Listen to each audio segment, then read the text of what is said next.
Hello and welcome back to Football Manager 2020 with Newcastle United. It's all gone a little bit Pete Tong lately. So looking at the league table on the left hand side, you'll notice that we might have dropped out of the European spots, and it's because February was bloody awful.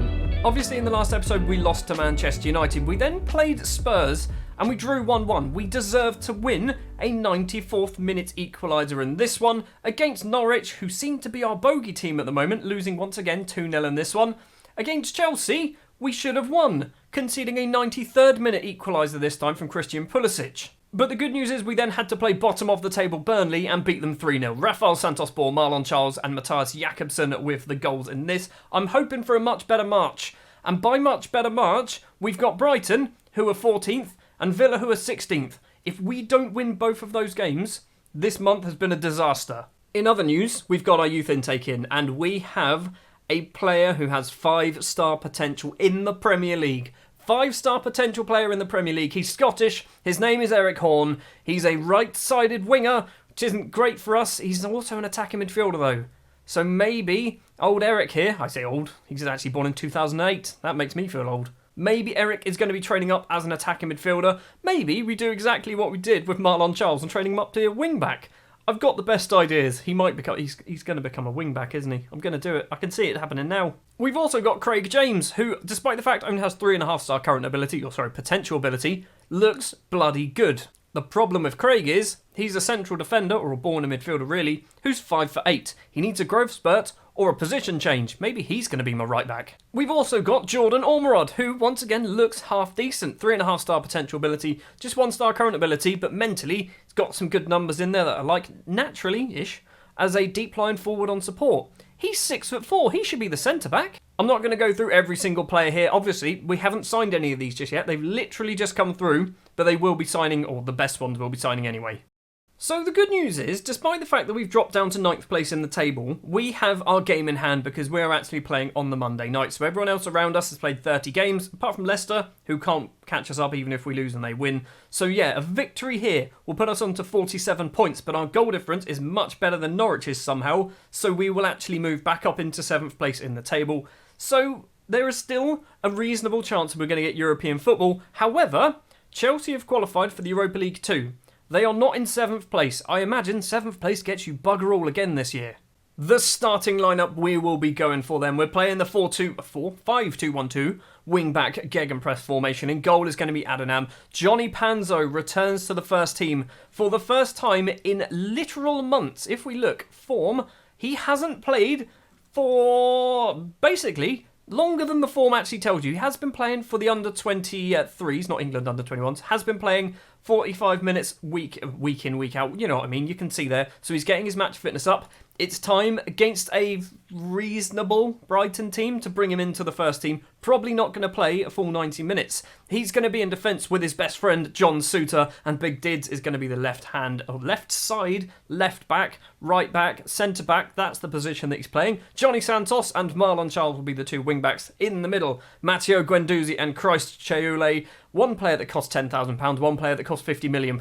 And the player who costs £10,000 so far is a much better footballer. Jean-Pierre will be the attacking midfielder. Rafael Santos Ball and Nicky Monasterio will be the strike partnership. Monasterio needs to score some more goals.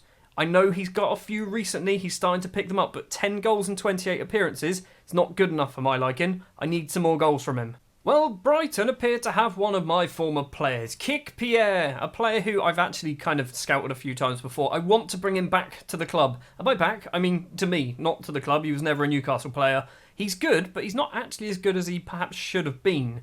Maybe me signing him for Everton was a bad thing. So the last match we played, we won 3-0. Hopefully, we can just carry on that form, get another victory. I don't care whether it's 3-4, 5-0, whatever. Just get a victory. Jean-Pierre's corner comes in. Kik Pierre's header clear. Christ Cheoule collector. He's crossed it in. Back post is Rafael Santos Ball on the edge of the area. Smashes it into the back of net. 1 minute exactly on the clock. We're 1-0 up against Brighton.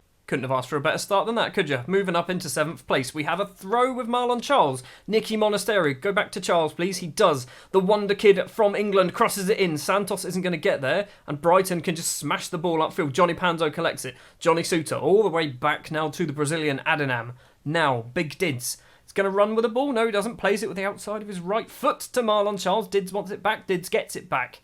Passing it, doing some lovely football here, passing it around, but not really getting any further forward. Bamba, once again, he's going to get tackled, isn't he? I could see it coming. Neto forces a save out of Adinam, and Johnny Panzo's going to keep it in play as well. Kicks it upfield, gives away a throw-in. Well, Big Dids hasn't exactly yet started particularly well, has he? It's a throw for Charles once again on the left. Chole doesn't get it, and now Barco can clear the ball for Brighton. Big Dids, make a name for yourself today, buddy. Make a name for yourself. Charles Dids wants it back. Chole gets it instead. He's played a lovely ball to try and find Nicky Monasterio. Big Dids is going to collect it. I'm getting confused by calling him Big Dids, if I'm honest. It's Bamba. His name is Bamba. Didier Bamba. It's Johnny Suter. Bamba again. Suter. What is happening with these highlights? We're just passing it and we're going to lose out again, aren't we? There you go. Literally the same thing. Literally the same thing. This time we've got more players back. Neto blasts his effort wide. 2 highlights in a row that have involved our centre-back kicking it into one of their players. Well, we're not doing particularly well, are we? There is a highlight just about to start. I've given him a demand more. Almost half an hour on the clock. Basuma forward. Kick Pierre. Is he going to get round his man? Does get past Guendouzi. Santos steals it, though. Panzo and Santos passing between the pair of them. Those two probably never even spoke before. White to Arthur. On the right, he's got a runner. Does use him. It's Danilo on that right-hand side. Crosses it in. Charles heads clear. Chole gets it clear further. Now Rafael Santos ball. He's only got Monasterio in front of him. Does use the young Argentine. Goes for goal. Why is he not scored? Why is he not scored there? Final 10 minutes then of the first half. I'm going to give him a get creative. It's not really working, is it? We've got the lead, but I don't think we deserve it. Throw for Brighton. We've got a minute or so to play. Boer is going to hopefully get there first. He's not going to. Kick Pierre does. Basuma back to White inside the Brighton half. Plays it on the right-hand side. Danilo runs forward. Marlon Charles with a wonderful tackle on a yellow card. Monasterio, we can potentially break here. Ball on the ground. Finds Santos Boer. Goes for goal straight at Matt Ryan, who for some reason is still at Brighton. It's going to be a corner with just a minute or so to play. Jean-Pierre has gone over to take it. The Brazilian steps up towards the back post. It's a header from Johnny Suter. The goalkeeper came out for it, but Suter's head is wide. Well, half-time then. We're 1-0 up. It took 1 minute to score the goal. Otherwise, we've been pretty bang average. I'm just going to do that. And what we're going to do, probably a bad thing, we're going to come out and be positive. I don't think we're going to do any changes. Santos and Marlon Charles not doing massively well. So maybe at some point, possibly, Charles might come off because of his yellow card. I also probably need to bring off Johnny Panzo, although he's doing all right so far. Has picked up a booking. Kick Pierre's throw. Basuma heads forward. This man's name, Despodov, maybe. Plays it back to White, who can just smash it upfield. Finds Neto on that left-hand side. He's got Johnny Panzo for company. Remember, Panzo has been out for about 8 months. It's not 8 months, it's about 6 months, I think. Despov gets tackled by Santos. Still has the ball. Crosses in. Suter flicks his head clear. Marlon Charles is going to keep it in play. Go on, Marlon. Why have you gone that way? Why did you think that was the thing to do? Do not do this. Do not do this, Didier. Just get it away. There you go. Charles now can sprint down the left-hand side. Play it on the floor, plays it over the top. What a bit of control that was from Nicky Monasterio. Matt Ryan once again makes a save. Danilo decided to run towards his own goal there a little bit, which is a bit concerning. But the highlight does end. It is going to be a highlight. I was going to say some subs. Going to see the highlight first. It will be Monasterio coming off because he's having an absolute shocker. Chole does get the ball. Go on, Christ. He's gone for goal. It's blocked. Collects it back again, though. Chole once again. It's found its way to Jean-Pierre. Now Johnny Panzo. All the way back to Johnny Santos. We've actually got a Johnny. I've realised we've actually signed a Johnny. Monasterio's going to get there. No, he doesn't. Rafael Santos Boer with an absolute screamer. His 10th goal of the season. Santos Boer is going to outscore Monasterio this season. If Monasterio does not pick up his game, he will be outscored by someone who, if I'm perfectly honest, is nowhere near as good as him. And that is going to be the end of Monasterio's game. We're going to bring on David Francis. Maybe, no, we don't swap you two over. We're also going to do Panzo off, Jakobsen on. Panzo's had a good game. He's done all right. Don't want to give him too much football just in case he injures himself. Final 20 minutes. Robbie England has just come on for Brighton. It's looking like we're going to be picking up 3 more points, moving up into the top 7. There is a highlight going on. McAllister with the ball. Back to Arthur. Finds Barco in the area. Has a bit of space. Goes for goal. Blasts it into the back of the net. I spoke too soon, didn't I? Definitely spoke too soon. Right, we're going to go defensive. Don't really want to score another or concede another 93rd minute equaliser. It's going to happen, isn't it? It's actually going to happen. Big Dids with a free kick. 5 minutes to play. It's too early for their equaliser, so this might be a goal for us. Marlon Charles, Chayoule, over the halfway line. Keeps running with the ball. Plays it on the right-hand side. Finds Johnny Santos. Is he going to cross it in? Tries to go round his man. Just kicks it straight at him. Guendouzi is going to collect the ball with his small haircut. Jakobsen all the way back to the goalkeeper. All the way back to Adonam. Big Dids. Inside his own half, forward, tries to find absolutely nobody. I don't even know who that was for. Danilo now for Brighton. Yes, Johnny gets there first. Santos, ball over the top. David Francis is not going to collect it. Danilo does. What is this highlight? What is happening in this highlight? Because so far, it's just been in the middle of the pitch. Marlon Charles with the ball, runs forward, goes for goal with an awful side-footed effort. Matt Ryan can easily save it. Right, we've got one more sub to do. We're going to do that now. It is going to be Johnny off. It's going to be Joe Willock coming on. Probably not the best thing to do when you want to be more defensive, but we're time wasting.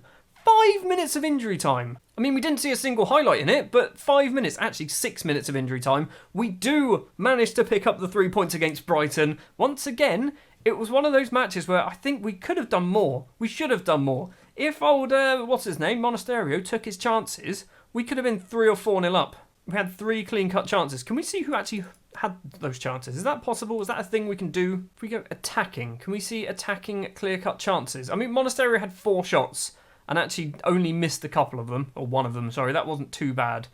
I don't think we can see clear-cut chances, can we? Anyway, it doesn't matter. We won 2-1. I'm going to calmly say, well done. Just calmly well done. Nothing more exciting than that.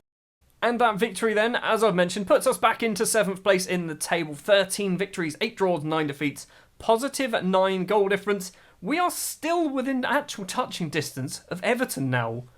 If Everton lose to Leicester, we are just 6 points behind a Champions League spot. I know there's a lot of teams fighting for that 4th place. Could we sneak Champions League football? It's not going to happen, is it? I'm actually going to criticise the recent form of Nicky Monasterio.